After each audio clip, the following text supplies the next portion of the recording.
Why are we investing into innovation today? And why should digital be a priority for anybody in the logistics industry? For us, the answer is pretty clear. We see two major factors really accelerating the need for innovation in our industry. And those two for us are the customers. The customers are demanding innovation. And the second one is that the industry that we're in is fundamentally changing. It's undergoing the biggest transformation that it's ever seen. And that's why we need to be investing into innovation today. We see four main factors. One is the trend of connected life. So businesses, our consumers, our customers getting more and more connected. We see industries changing their strategies, their complete traditional way of doing business to become more digital. And then we're following the impacts of that on supply chain. And the third and fourth areas are more to do with the industry itself really transforming. One of the factors behind that is e-commerce, and the last one is logistics technology. So I just wanted to share with you a little bit about how are those four factors really changing the future of logistics, and how is that changing the future of logistics specifically in Mexico. So the first one is connected life. Connected life is the trend of the connected consumer. It's not just everyone having a mobile, it's everything to do with the influence of mobile, the influence of 24/7 connectivity, completely new areas of connectivity like the smart home market, new digital interfaces that are enabling us to actually deliver new services in a digitalized way. Here in Mexico, we have a different level of connectivity to different markets, but where I'm based in the US, we see that connectivity is no longer just about mobile, it's about all of these new areas surrounding connected home, smart speakers, the use of voice, and that's really driving the need for us to digitalize the way we interact with our customers. So maybe we can do another short test. How many of you in this room own a smart speaker device? Muy pocos. Not, okay, so maybe about half. Yeah. In the US already, in a country of over 300 million people, 24% of households own a smart speaker, and that market is projected to grow significantly. And if you talk to a lot of the futurists in Silicon Valley, they believe, and they truly believe, the future is voice. Everything will be voice enabled. And that's really shifting the pressure to offer more digitalized services in logistics. Here in Mexico, we have a bit of a different story. We believe that connected life is still just starting, and the potential for innovation is huge. So if you look at even the numbers, smartphone usage in Mexico, it was actually very low just 10 years ago in 2008. Only 2.6% of the population here owned a smartphone and used a smartphone. And just in a 10-year period, we see that over 61% of the population are using smartphones. Imagine what the world will look like once that number is past 90% to 100%. And the range of digital services that companies can offer will be tremendous. And the earlier you are moving in that direction, the more advantage that you'll have. The second reason is digital industries. What we mean by that is, we work with a lot of our customers from all different areas of industry, from life sciences to automotive to technology. And we see our customers' industries are being disrupted through digitalization, and they are transforming their entire strategy towards a digital future, and that has impacts on the supply chain. So just an example here is the automotive sector. I'm sure many of you also come from automotive companies. There we see the largest OEMs shifting their manufacturing strategies, shifting their supply chains to accommodate the future, which is CASE. It's an acronym that's commonly used in the automotive industry. They believe the future of automobility is that cars will be connected through IoT devices. They believe the future of mobility will be autonomous or self-driving vehicles. And they also believe that the future will be shared, meaning that there will be a decreasing demand of passenger vehicles going forward. So you even see big companies like General Motors, for example, actually decreasing the number of passenger vehicles it wants to produce because they just believe in the future we won't be buying as many passenger vehicles because everything's shared. And the last one there is electric. A lot of the automakers, as you read in the news, are all shifting towards a future that's electric, that's sustainable, and a lot of that is shifting actually production strategies of our customers. Another example is in the life sciences customers, where we frequently have talks with companies such as Pfizer, Bayer, Sanofi, Eli Lilly.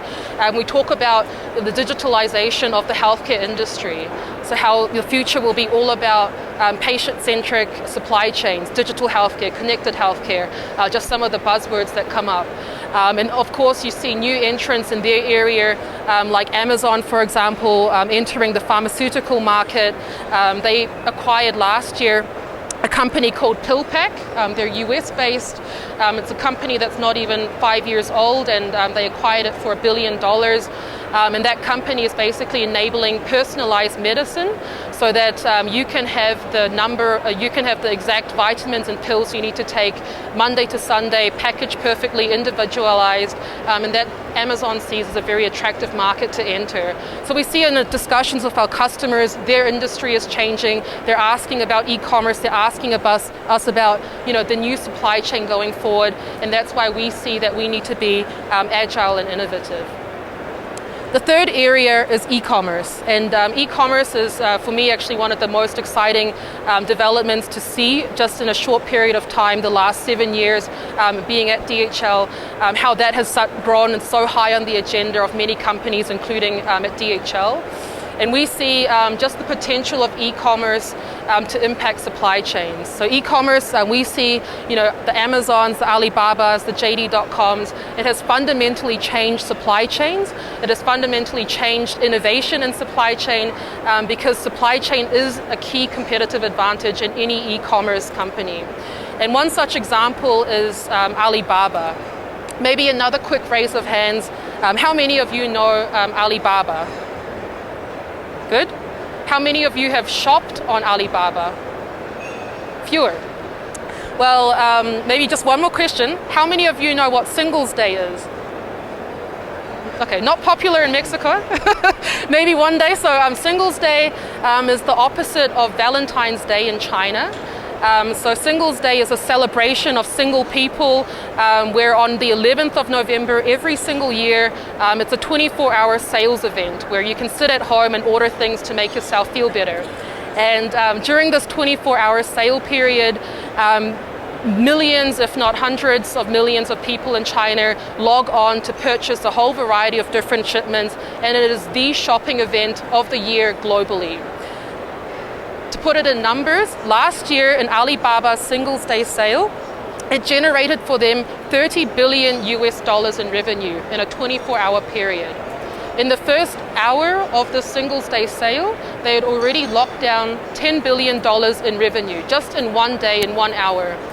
And then by the end of this 24-hour sales period at Alibaba, what did that mean for logistics orders? 1 billion logistics orders were generated, and they're able to actually fulfill the first order within 12 minutes. And this is a company that is investing tremendously, not just into their e-commerce platform, but investing tremendously into their supply chain capabilities, utilizing all of these technologies that we'll be talking about shortly to drive supply chain as a competitive advantage. And we see here in Mexico, e-commerce is still a growing market. It's just 2% of your retail sales.